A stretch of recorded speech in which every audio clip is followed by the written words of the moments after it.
میں آج آقا تمام اپنے غلام لینو ونستعینه ونستغفره ونؤمن به ونتوکل علیہ ونعوذ باللہ من شرور انفسنا ومن سیئات اعمالنا من يهده الله فلا مضل له ومن يضلله فلا هادي له ونشهد أن لا إله إلا الله وحده لا شريك له ويشهد أن محمدا عبده ورسوله أما بعد قال الله تبارك وتعالى في القرآن المجيد والفرقان الحميد أعوذ بالله من الشيطان الرجيم بسم الله الرحمن الرحيم يا أيها الذين آمنوا قوا أنفسكم وأهليكم نارا وقودها الناس والحجارة صدق الله العظيم وهو أصدق القائلين. یہاں تشریف فرما قابل احترام بزرگوں اور پردہ نشین خواتین، میری مائیں اور بہنیں، اللہ رب العزت نے اس کائنات کے اندر بے شمار مخلوقات پیدا کیے ہیں، لیکن ان تمام مخلوقات میں سب سے اعلیٰ اور عمدہ اگر کوئی مخلوق اللہ رب العزت نے بنائی ہے تو وہ کوئی اور نہیں ہے بلکہ ہم اور آپ ہیں، یعنی یہ انسان ہے. جیسا کہ اللہ رب العزت نے قرآن پاک میں کئی قسمیں کھا کر کے ہمارے اور آپ کے افضل ہونے کو بیان فرمایا ہے. جس طرح اللہ رب العزت نے ہمیں اور آپ کو، یعنی اس انسان کو، کائنات کی سب سے بہتر مخلوق بنائی ہے، ایسے ہی اللہ رب العزت نے ہمیں اور آپ کو بے شمار نعمتوں سے نوازا بھی ہے. اتنی اور اس قدر نعمتیں اللہ نے عطا کی ہے کہ ہم اور آپ اسے شمار کرنا چاہیں تو لا تعد ولا تحصى، شمار نہیں کر سکتے. میں اس مختصر وقت میں تمام نعمتوں کو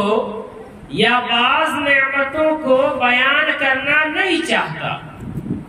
میں صرف ایک نعمت بیان کرنا چاہتا ہوں جو اللہ نے ہمیں اور آپ کو عطا کی ہے، وہ ہے اولاد کی نعمت. اولاد خواہ وہ بیٹے کی شکل میں ہو یا بیٹی کی شکل میں ہو، اللہ کی طرف سے عطا کردہ ایک عظیم تحفہ ہے، ایک عظیم انعام ہے. اس نعمت کی عظمت،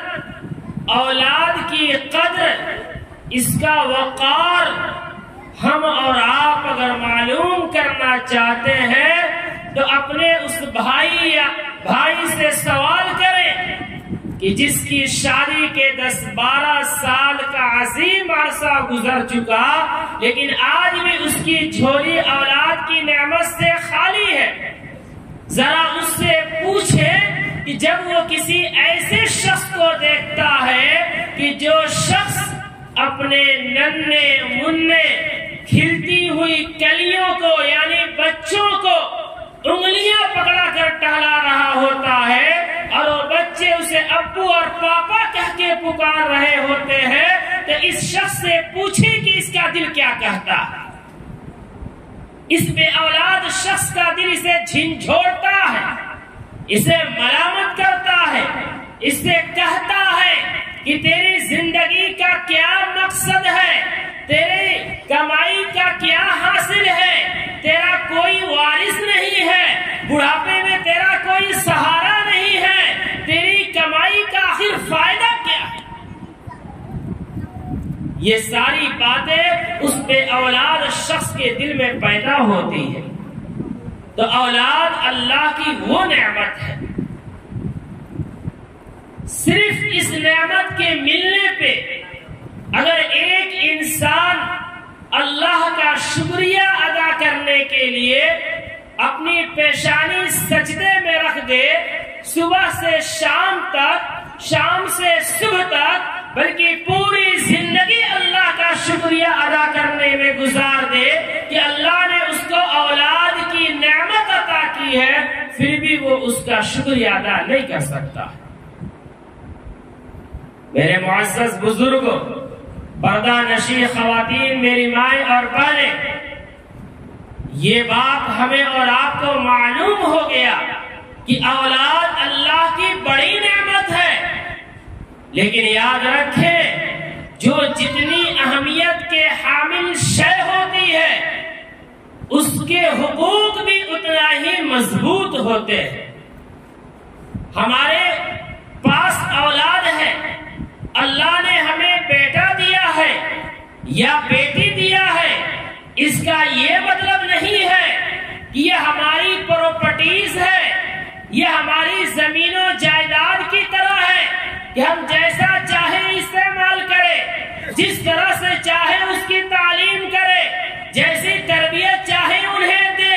ایسا ہرگز نہیں ہے، بلکہ جس رب نے ہمیں اور آپ کو اولاد عطا کی ہے، جس رب نے ہمیں اور آپ کو بیٹے اور بیٹی کی نعمت سے سرفراز فرمایا ہے، اس رب نے اور اس کے رسول نے کچھ قوانین بتائے ہیں کہ اگر ماں باپ ان قوانین کی روشنی میں اپنے بچوں اور بچیوں کی تربیت کرتے ہیں تو ماں باپ اولاد کا حق ادا کرتے ہیں،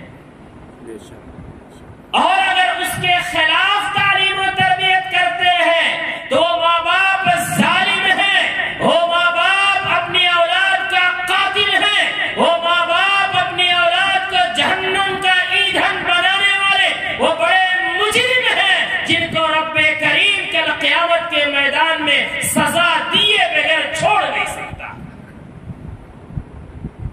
آج کا مسلمان یہ سمجھتا ہے کہ ہمارے پاس اولاد ہے تو ہم اپنی مرضی سے اسے استعمال کریں گے، اسے تعلیم دیں گے تو دنیا کی تعلیم دیں گے، نہیں دیں گے تو جیسے ہی بالغ ہوگا اسے کمانے کے لیے بھیج دیں گے، اسے پیسہ کمانے کی مشین بنا دے۔ آپ ٹھہر جائیے، آپ کو یہ حق نہیں ہے، بلکہ آپ کے اوپر اولاد کا جو حق ہے وہ حق میں بتانے جا رہا ہوں۔ وہ حق کیا ہے؟ ایک ماں باپ اپنا حق ادا کیسے کر سکتا ہے؟ وہ حق یہ ہے جو اللہ کے رسول صلی اللہ علیہ وسلم نے حدیث پاک کے اندر بیان فرمایا۔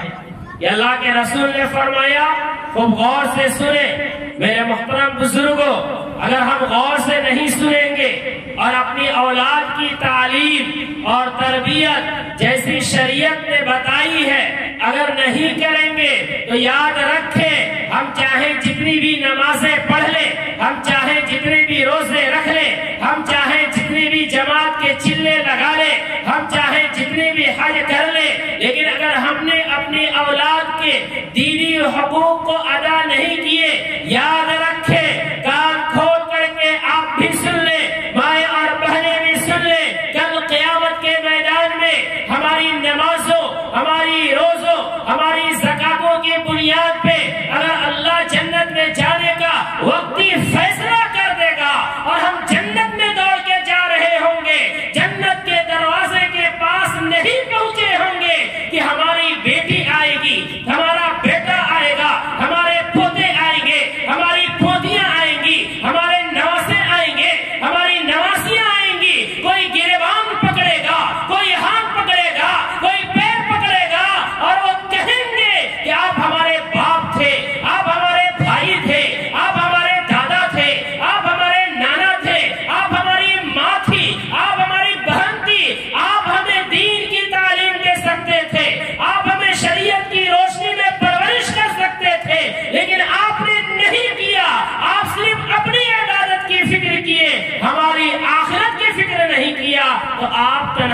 وحدت میں کیسے جا سکتے ہیں؟ پھر ہوگا یہ بہت سارے ایسے مسلمان ہیں کہ ان کے سامنے ان کا بچہ شراب پی رہا ہے، ان کے سامنے ان کی بیٹی بغیر دوپٹہ کے اپنے جسموں کو عریاں کر کے بازاروں میں جا رہی ہے۔ بہت سارے ایسا ہمارا مسلمان نوجوان بھائی بے غیرت ہے کہ اس کے نگاہوں کے سامنے اس کی بیٹی دوسروں سے، اس کی بہن دوسروں سے دوستی اور یاری کی باتیں کرتی ہے۔ بہت سارے ایسے بے غیرت شوہر ہیں کہ ان کے سامنے ان کے علم میں ہوتے ہوئے ان کی بیویاں غلط کام کر رہی ہوتی ہے، لیکن انہیں ٹوکنا، انہیں سمجھانا، انہیں باز رکھنا، انہیں سیدھے راستے پہ لانے کی وہ کوشش بھی نہیں کرتے ہیں۔ اگر کوئی ان کمیوں کو بیان کرتا ہے تو اسے پہ ہی برس پڑتے ہیں۔ یاد رکھیں، میں ایک عالم دین ہوں، حافظ قرآن ہوں، آپ کے سامنے تقریریں کر رہا ہوں، میں ساری نیکیاں کر لوں لیکن اپنے بچوں کی فکر نہ کروں، اپنی بچیوں کی فکر نہ کروں، اپنی بہنوں کی فکر نہ کروں، اپنی ماؤں کی فکر نہ کروں، اور تنہا مسجد میں بیٹھ کر کے صبح سے شام تک تسبیح کے دانوں کو گنتا رہوں، پیشانی سجدے میں رکھے رکھے اس پہ ٹھیلے پڑ ڈالوں، لیکن یاد رکھیں یہ عبادتیں ہماری بخشش نہیں کروا سکتی جب تک کہ ہم اپنے بچوں کی صحیح تربیت نہیں کرتے، ان کے حقوق ادا نہیں کرتے ہیں۔ تو اولاد کا حق کیا ہے؟ اللہ کے رسول صلی اللہ علیہ وسلم نے بیان فرمایا کہ مروا اولادکم بالصلاۃ وهم ابناء 7 سنین واضربوهم علیہا وهم ابناء 10 وفرقوا بینہم فی المضاجع او کما قال علیہ الصلاۃ والسلام۔ کہ اللہ کے رسول صلی اللہ علیہ وسلم نے اس حدیث پاک میں اولاد کے حقوق بیان کیے ہیں کہ سب سے پہلے اولاد کا کیا حق ہے جو ماں باپ پر عائد ہوتا ہے۔ اللہ کے رسول صلی اللہ علیہ وسلم نے فرمایا کہ اے مسلمانوں، تمہیں میں حکم دیتا ہوں مروا اولادکم بالصلاۃ، کہ تمہارے اوپر واجب ہے، ضروری ہے کہ تم اپنی اولاد کو نماز کا حکم دو۔ وہم ابناء 7 سنین، کہ جب تمہاری بیٹیاں یا تمہارے بیٹے 7 سال کے ہو جائے تو تمہارے اوپر یہ ضروری ہے کہ تم انہیں نماز کا حکم دو۔ تم انہیں بتاؤ کہ ایک خدا کے سامنے اپنی پیشانی کو خم کرنا ہے، انہیں بتاؤ کہ ان کا معبود کون ہے، انہیں بتاؤ کہ ان کا خدا کون ہے، انہیں اپنے ساتھ اگر بچے ہیں تو مسجدوں میں لے جاؤ، گھروں پہ نماز پڑھو تو اپنی بچیوں کو اپنے ساتھ کھڑا کرو اور انہیں نماز کی تعلیم دو جب وہ 7 سال کے ہو جائے۔ وہم ابناء 10، اللہ کے رسول نے فرمایا کہ جب 7 سال سے آگے بڑھ جائیں، جب وہ 10 سال کے ہو جائے تو اگر وہ نمازیں نہیں پڑھتے ہیں تو ان کے بستر کو الگ کرو، ان کا بچھونا الگ کرو، اگر اس پر بھی نہیں مارتے ہیں تو وَاضْرِبُوهُمْ عَلَيْهَا، ان کے اوپر تمانچے رسید کرو، انہیں ڈنڈے مارو اور مار کر کے مسجد کے امام کے پاس پہنچاؤ کہ امام انہیں نماز کا طریقہ بتائیں، نماز کا سلیقہ بتائیں۔ یہ ایک ماں باپ کی ذمہ داری ہے، ہر اس انسان کی ذمہ داری ہے جس کے پاس اولاد کی نعمت میسر ہے۔ لیکن یہی رک کے میں کہتے چلوں کہ ہم اور آپ، آج کا مسلمان کیا اپنے بچوں کو نماز کی تعلیم دے گا؟ کیا اپنی بچیوں کو نماز کا حکم دے گا؟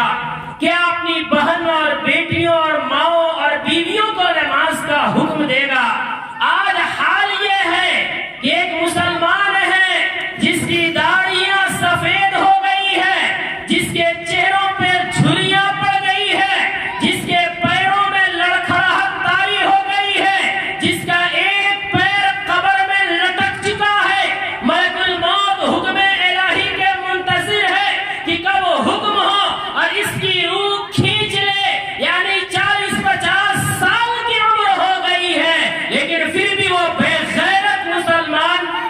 میں کبھی تشریف نہیں لاتا ہے، اس کے کانوں میں مؤذن کی صبح و شام 5 وقت حی علی الصلاۃ حی علی الفلاح کی خوبصورت آوازیں گونجتی ہے کہ آؤ نماز کی جانب، آؤ کامیابی کی جانب، لیکن وہ بوڑھا جس کا پیر قبر میں لٹک چکا ہے ان آوازوں کو سنتا ہے لیکن مسجد میں نہیں آتا ہے۔ جب ماں باپ کا یہ حال ہے، ان آوازوں کو سن کر ماں مصلی پہ نہیں جاتی،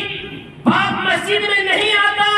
تو بھلا بتائیے کہ ہم اپنے بچوں کو نماز کا حکم دیں گے کیسے؟ نماز کی تعلیم دیں گے کیسے؟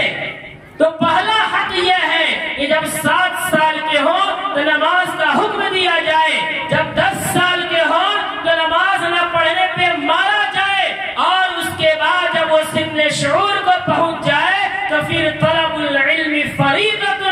علی کل مسلم کہ اپنی اولاد کو اتنی تعلیم دینا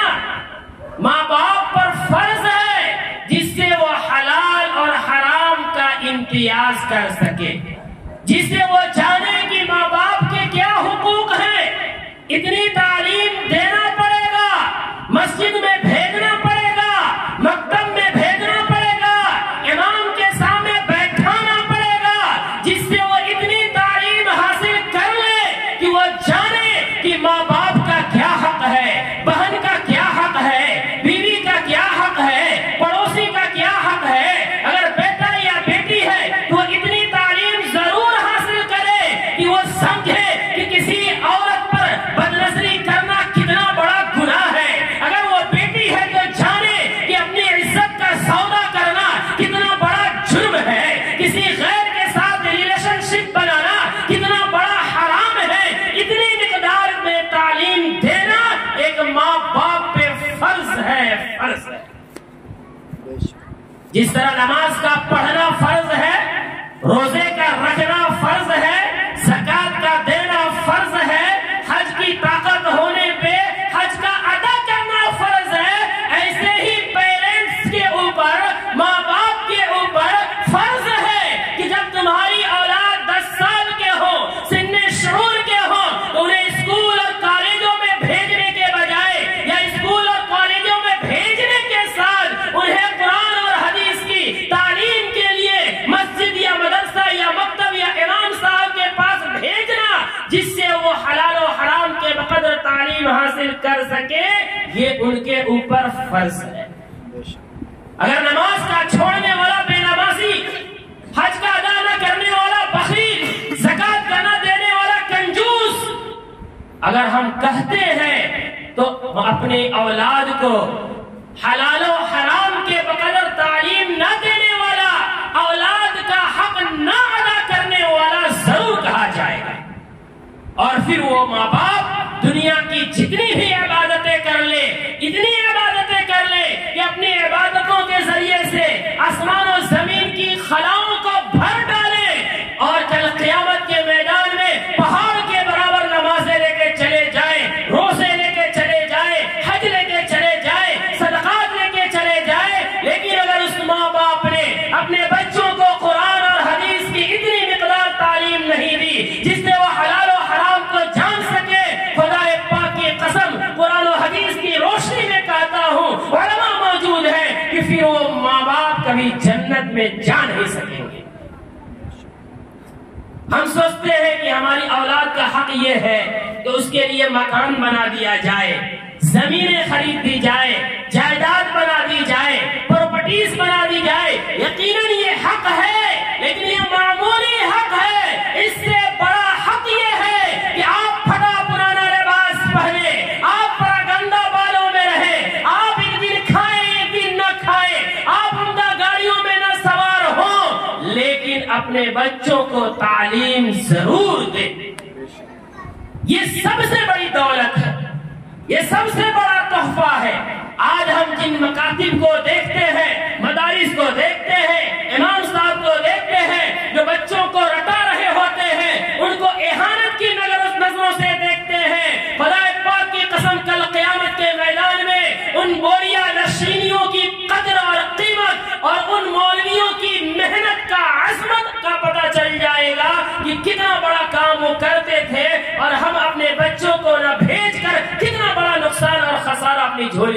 بھرا ہے۔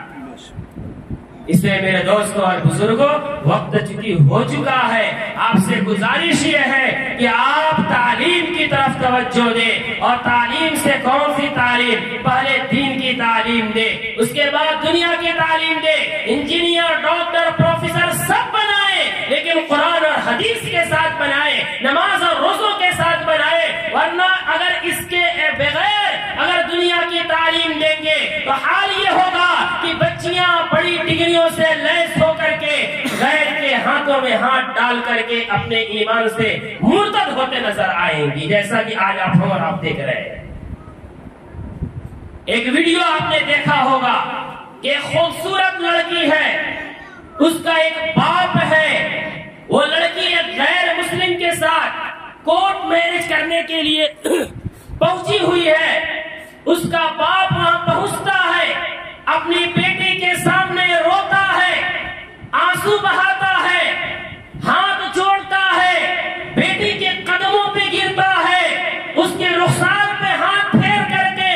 یہ کہتا ہے کہ تیری عمر 20-22 سال ہے، میں نے تیرے اوپر پیسے خرچ کیے تھے، خون پسینے کی کمائی خرچ کی تھی، کیا اسی لیے خرچ کیا تھا کہ جب تو جوانی کے دہلیز پہ قدم رکھے تو بغیر مجھ سے پوچھے ایک غیر کے ساتھ تو رشتہ کر کے ایمان سے مرتد ہو جائے، اس لیے میں نے پیسہ خرچ کیا تھا۔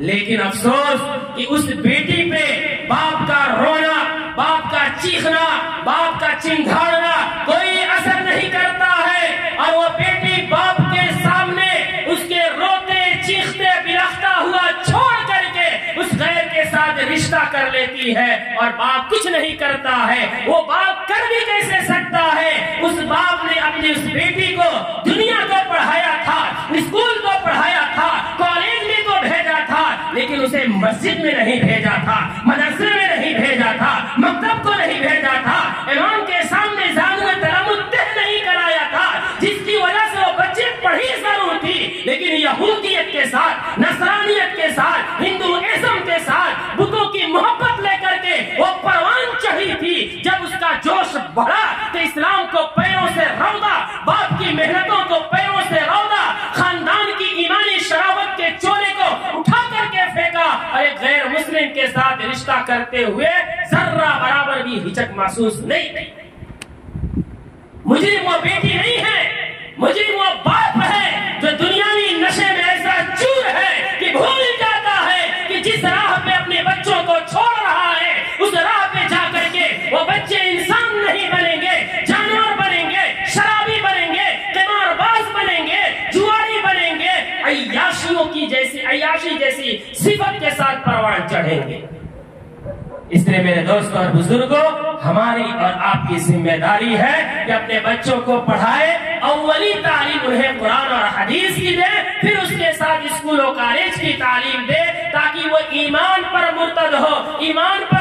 ان کا خاتمہ ہو، ورنہ وہ مسلمان نہیں رہیں گی، ان کا خاتمہ ایمان پر نہیں بلکہ کفر پر ہوگا۔ جیسا کہ اللہ کے رسول نے بیان فرمایا کہ کچھ ایسے لوگ بھی ہوں گے جو مسلمان کے گھرانے میں پیدا ہوں گے، ماں باپ مسلمان ہوں گے، خاندانوں میں ایمان چلا آ رہا ہوگا، لیکن جب ان کا خاتمہ ہوگا تو کفر پر ہوگا، جس کی وجہ سے کل قیامت کے میدان میں ان کا حشر اہل ایمان کے ساتھ نہیں ہوگا، اہل کفر کے ساتھ ہوگا۔ تو لوگ پوچھیں گے کہ تو مسلمان تھا، آخر آج کیا معاملہ ہے کہ تو کافروں کے ساتھ ہے؟ وہ کہتے ہوئے بڑے عار محسوس کریں گے کہ ہماری تعلیم اور تربیت صحیح نہیں ہوئی، جس کی وجہ سے ہم آخری وقت میں یعنی مرنے کے وقت ہم مرتد ہو چکے تھے،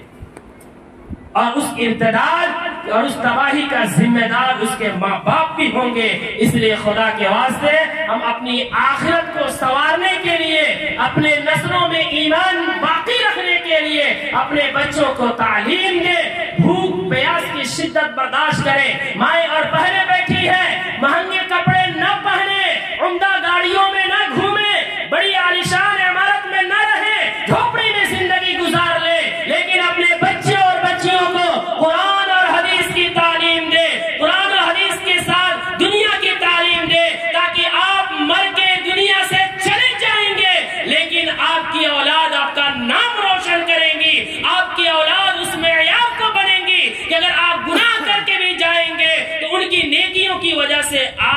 اللہ آپ کی قبر میں بخش دے گا۔ بتائیے پڑھائیں گے کہ نہیں پڑھائیں گے؟ ہاتھ اٹھا کر کے عزم کرے ہمت کے ساتھ کہ اپنے بچوں کو ضرور دین پڑھائیں گے، قرآن اور حدیث پڑھائیں گے، اس کے بعد دنیا پڑھائیں گے، تاکہ کل قیامت کے میدان میں نہ ہم رسوا ہوں نہ ہماری اولاد رسوا ہو۔ اللہ ہمیں اور آپ کو کہنے سننے سے زیادہ عمل کی توفیق عطا فرمائے۔